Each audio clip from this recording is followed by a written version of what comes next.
C'est traduit en français. OK? C'est bon, c'est parti. If you could be with him today, would you? No. And why is that? Too much damage? Too much damage. And the truth is, I was unfulfilled in a lot of ways in that relationship. And I wasn't able to express it in the right way. What do you say to the people that say, well, you know, you were unfulfilled in your relationship, but you still chose to be a cheater, right? Like, because sometimes people think that you being unfulfilled is an excuse to do what you were doing. You know what I mean? Yeah. En tout cas, espérons que nous n'allons pas avoir de copyright, mais s'il vous plaît, lisez. Nous allons expliquer à la fin, pour ceux qui n'ont pas pu lire rapidement, vous pouvez poser la vidéo et lire. C'est une histoire très profonde, une histoire qui montre vraiment les situations modernes des relations. To me, I don't think it was an excuse. What should you have done? I should have fought for my marriage. I should have read a book, said a prayer.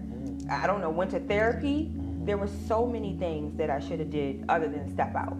But it had nothing to do with him. It had all to do with me and my selfishness. I wanted to fulfill self. I wasn't thinking about him at the time. I wasn't thinking about the baby at the time. I was thinking about me and my selfish needs. So I didn't care at the time. Didn't that feel good, though? It felt good at the time. What do you go back and tell that girl that shows up to the hotel room? What would you go back to her and say? It ain't worth it. Don't do it. Don't do it, Miss Sealy. Don't do it. Run. You'll regret it. That's what I would tell my old self. What would she say back to you? You're right, but I'll be back. You're right, but just one more time. Just one more time. Yeah. So you would say this was a regret? Definitely a regret. I would say, you know how people always say, if I could go back and do all things over. Laissez-moi savoir si vous voulez que je puisse poser pour traduire, mais sinon, les écrits sont clairs. Laissez-moi savoir si vous voulez que je puisse poser et puis un peu traduire et donner un peu de contexte. Parce que, bon, depuis le début, en gros, elle a trompé son mari, elle avait un bébé, et puis voilà, elle était juste égoïste. Elle n'a pensé à personne qu'à elle-même. C'est ça vraiment, en gros, dont elle est en train de parler, le regret. Elle dit tout haut, c'est que la majorité des femmes ne veulent pas accepter. C'est que la majorité des femmes n'admet pas. OK? Que voilà, ça s'est passé comme ça. I wouldn't change a thing, because it makes me who I am as a person. Everybody does that. Amen. No, I don't feel that way. I feel totally opposite of that. If I can go back and change some things, I would. I would definitely change. I would never want to hurt my best friend. You know, I hurt him. I would never have done some of the things I did if I knew then what I know now. Yeah. What do you tell the women that are sort of in the position that you were in, right? And the grass is just always greener on the other side. Those women that have at home but are just bored and exhausted and postpartum and tired, their bodies change, the hormones, everything that you could think of, exhausted in their relationship, you know, what would you tell that woman? I would tell that woman, the grass is greener where you water it. You cannot expect, you gotta work. Relationships and marriages are hard work. When you feel that exhaustion, you gotta do something about it. You gotta go to your husband, go to the counselor, go to your pastor, whoever. You gotta fix it if it's worth being fixed.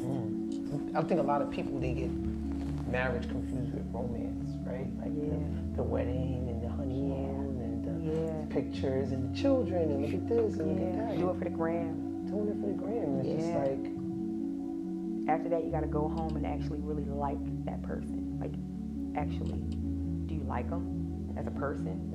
Do you like his character? You know what I'm saying? It's hard. What's something you want to leave us with? I would just say, if you're in a relationship, if you're in a marriage, and it's worth the fight, try to step outside of yourself, outside of the selfishness, outside of your selfish wants and needs, and fight don't take the cowardly way out. Fight. For my married women that are bored, fight. Fight. If it's worth the fight, fight. And know yourself before you're getting married. Know who you are as a person. Know who you want to be in the future. Because when you go in it clueless, who knows? I mean, two people get married, they go in their separate ways. They grow differently. You got to be able to hone that back in order to make it work. You know what I'm saying? So know who you are. I was young. I hadn't had a clue who I was. It said marriage works. Every morning it gets up and works. In the afternoon, marriage works. You have to work for your affection. You have to work for your partner. You have to work on parts of yourself. You have to work. So when people say works, they thinking that, oh, marriage is something that works. Yeah. But it's no, marriage works because Marriage is work.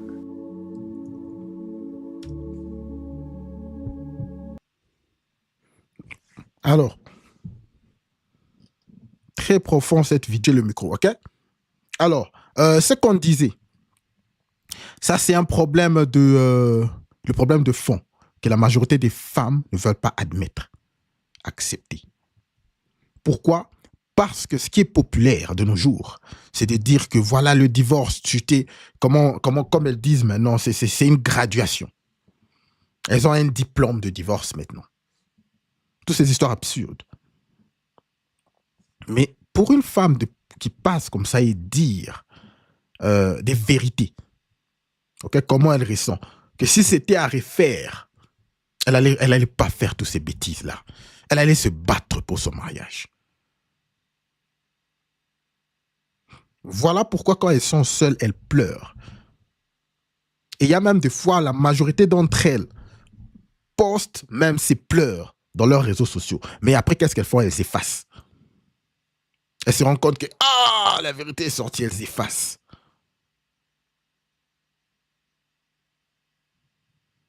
Mais lorsque ça frappe, et il y a certaines qui postent ces vidéos des pleurs, de regrets, ok, d'avoir quitté leur mari.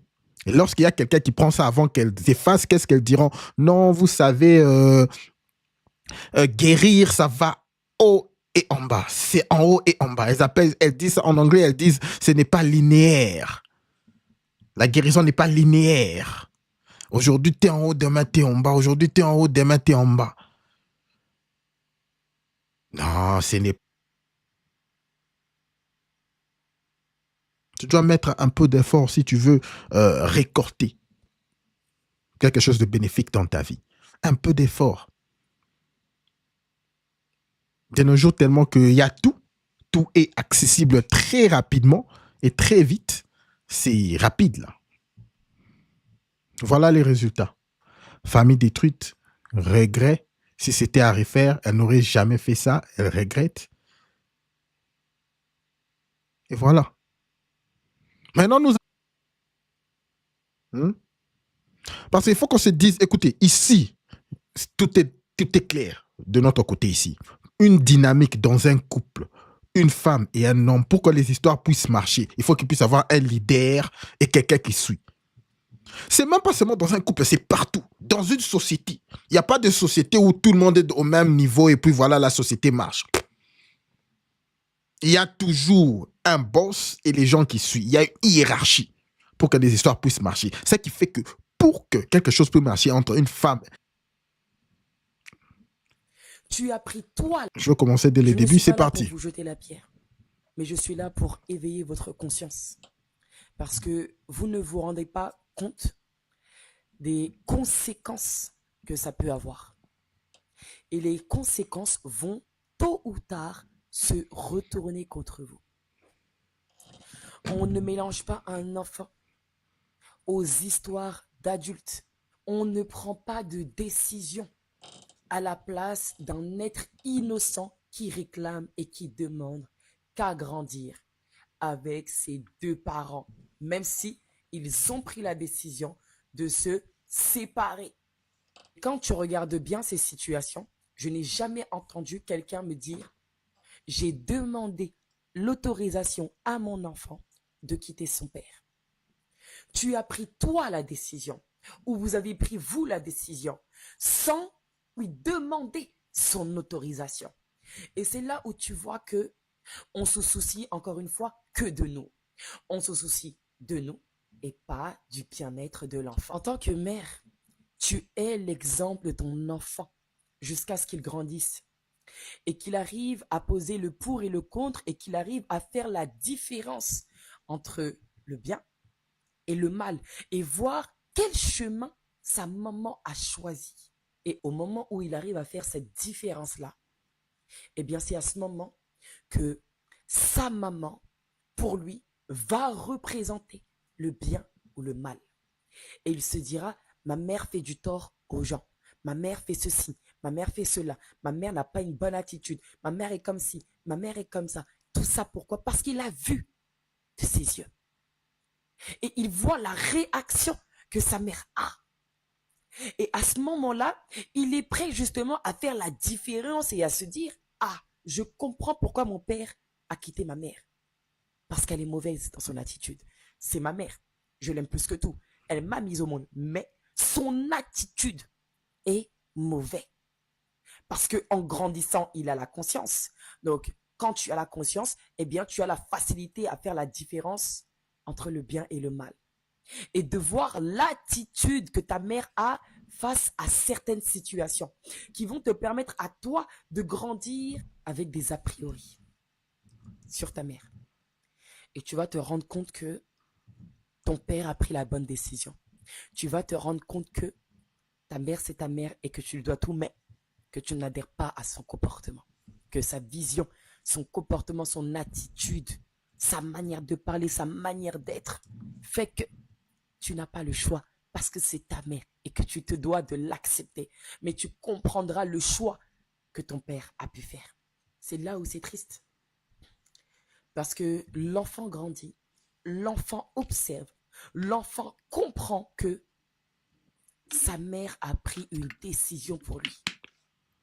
Et il va commencer à rechercher son père. Il va commencer à observer son papa. Et il fera la différence entre les deux comportements. Et il finira par faire sa propre conclusion. Et c'est là où certains enfants se retournent contre leur maman.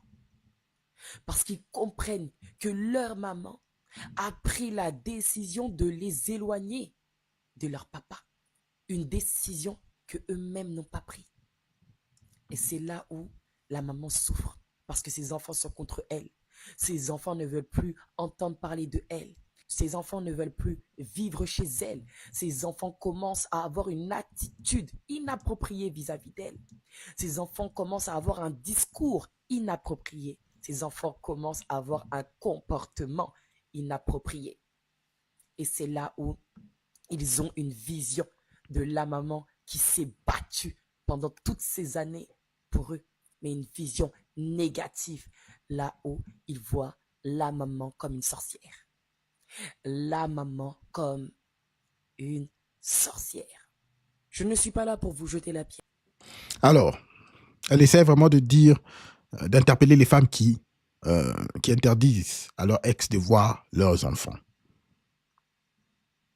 Ça, c'est vraiment cruel. Surtout, il y a des pères, c'est vraiment triste, là dehors, qui se battent vraiment pour voir leurs enfants. Ils se battent, ils font tout pour voir leurs enfants. Il y a des femmes qui interdisent ça. Je ne parle pas des pères qui disent non, je coupe tout, même les enfants, elles peuvent avoir. Je ne parle pas de ces pères-là. Je parle des pères qui veulent être dans la vie de leurs enfants. C'est vraiment très peu de divorces. Ok, je ne vais pas me répéter, Nous allons passer à la prochaine vidéo, les gars. Nous allons passer à la prochaine vidéo, l'équipe. Qu'est-ce que celle-ci a à nous dire? Espérons qu'elle va quand même dire quelque chose d'intéressant. Elle a l'air intéressante. Tu veux divorcer parce que ça ne va pas. Parce que tu n'arrives pas à te faire comprendre. Tu n'arrives pas à te faire entendre. Et tu vois que ta parole a très peu de considération. Tu vois que ton homme ne te calcule pas. Il ne te valorise pas. Il ne te complimente pas. Et il ne fait plus attention à toi. Assieds-toi tout doucement. Je dois te parler. Oui, toi. Viens. Écoute. Tu sais, c'est important avant de prendre une décision de bien réfléchir. Non, non, non. Je ne te dis pas de réfléchir. Je te dis de bien réfléchir. Pourquoi? Parce que tu dois te poser toutes les questions possibles pour éviter de regretter. Est-ce que tu sais ce que c'est les regrets? Tu sais ce que c'est les regrets? Non. Parce que tant que tu n'as pas vécu la situation, tu ne peux pas savoir ce que c'est les regrets. Mais une fois que tu es sorti de ta relation, eh bien c'est à ce moment-là que tu vas savoir. Tu vas commencer à penser aux choses auxquelles tu n'avais pas pensé. Alors, écoute ce que je vais te dire. Souviens-toi du jour où il était gentil avec toi. Quand tu boudais, il revenait vers toi. Quand il était attentionné, serviable, souriant, chaleureux. Et que tu étais croque de lui. C'était ton miel, ta sucette, ton sucre, ton chocolat, ton paradis. Tu te souviens de ça? Quand il ne t'appelait pas, tu voulais toujours être avec lui. Je me souviens de ce jour. Et c'est ces fameux jours où on dit, au départ, tout est beau, tout est rose. Mais qu'est-ce qui fait que ta relation est passée du miel à la secousse? La question que tu vas te poser, c'est à quel moment mon couple a basculé? À quel moment? C'est important de pouvoir se questionner.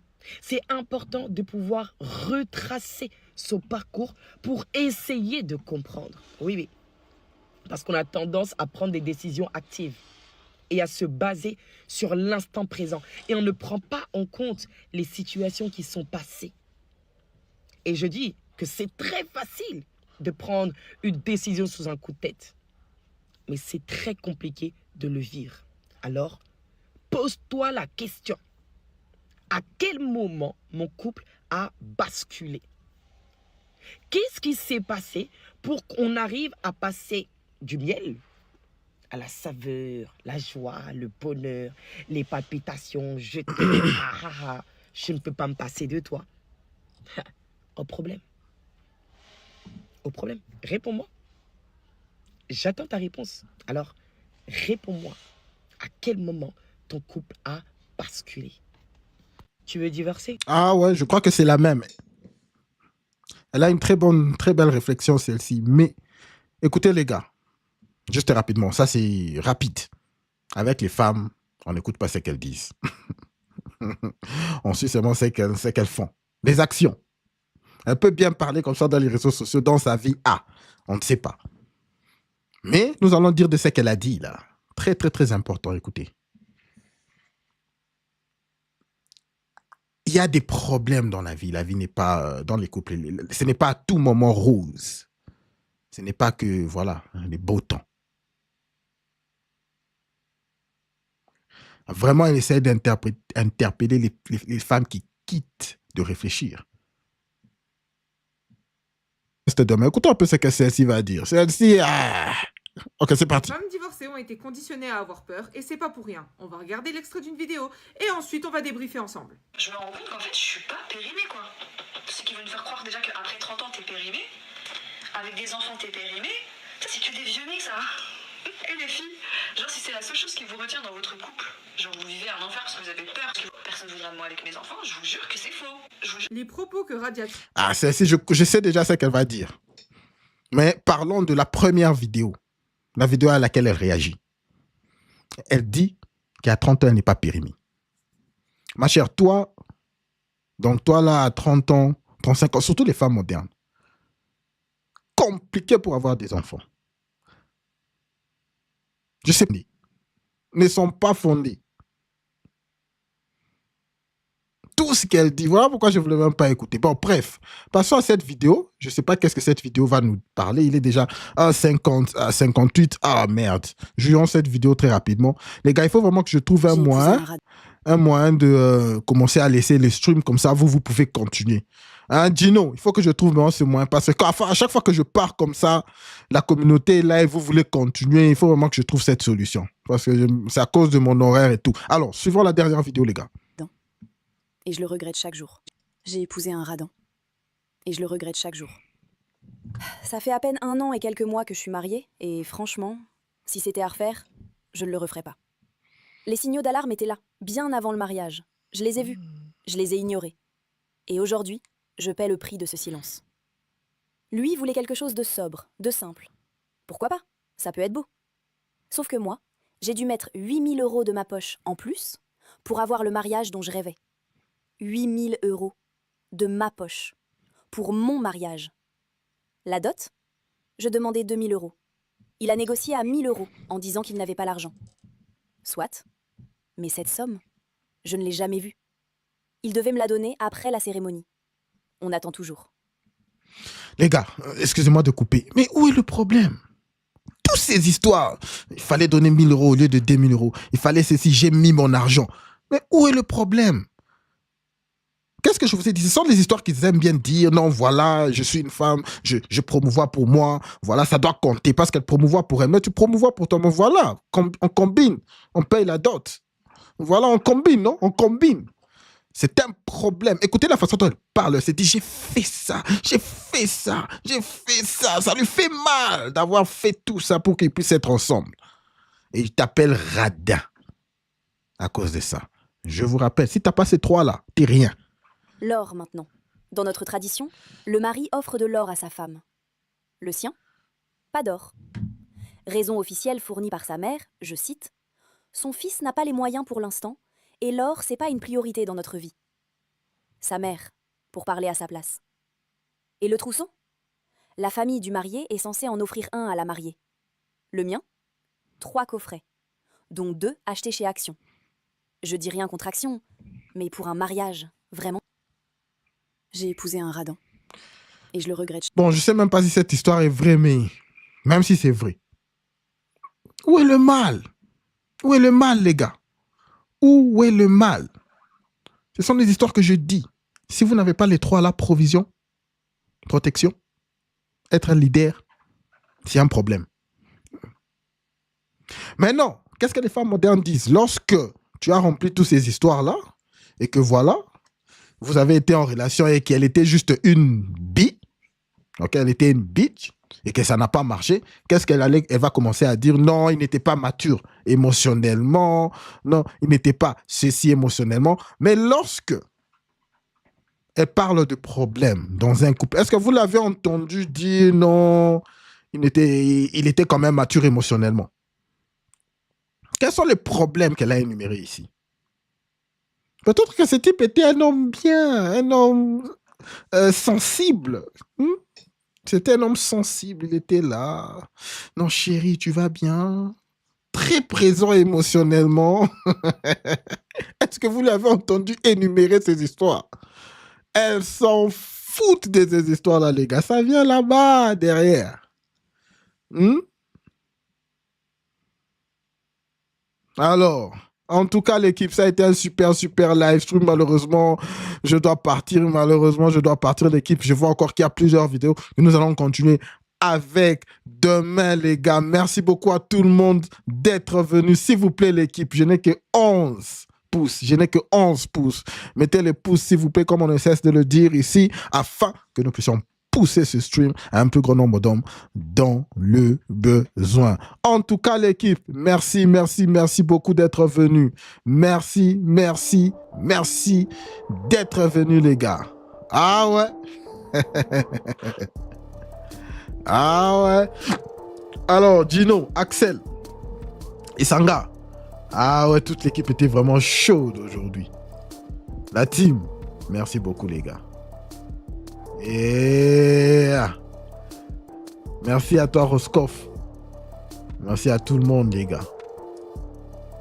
Très apprécié. Écoute, Gino, les gars, Roscoff, Isanga, il faut qu'on fasse quelque chose. Vraiment que je puisse commencer à laisser. Avant que je parte, j'invite 1 ou 2, je sais pas moi, quelques personnes pour continuer le live stream. Parce qu'on peut pas continuer à couper comme ça, alors que parce que je dois partir. Donc, je dois trouver une solution. Il y a juste beaucoup de trucs à faire présentement, donc je dois trouver une solution, ok? Ah ouais, l'équipe. Merci beaucoup à toute l'équipe. Bonne soirée.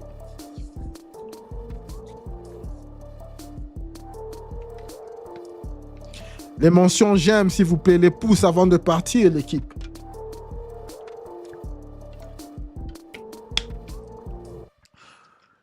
Au-dessus de tout, n'oubliez pas de garder votre tête haute.